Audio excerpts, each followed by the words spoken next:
खरोखरच हा माझ्याकरता अत्यंत भाग्याचा दिवस समजतो की आज संजीवन समाधी सोहळ्याच्या निमित्ताने ज्या ठिकाणी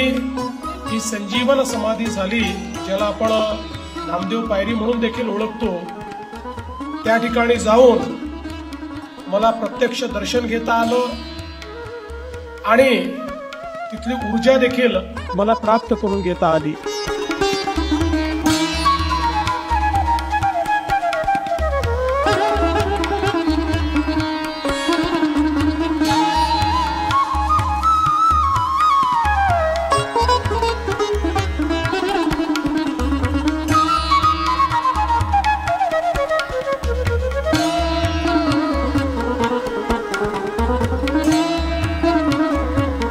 या समाधीचं महत्व इतकं आहे की जरी प्रत्यक्ष पांडुरंगाचं दर्शन घेता आलं नाही आणि नामदेव पायरीचं दर्शन घेतलं तरी देखील पांडुरंगाचं दर्शन मिळाल्याचं पुण्य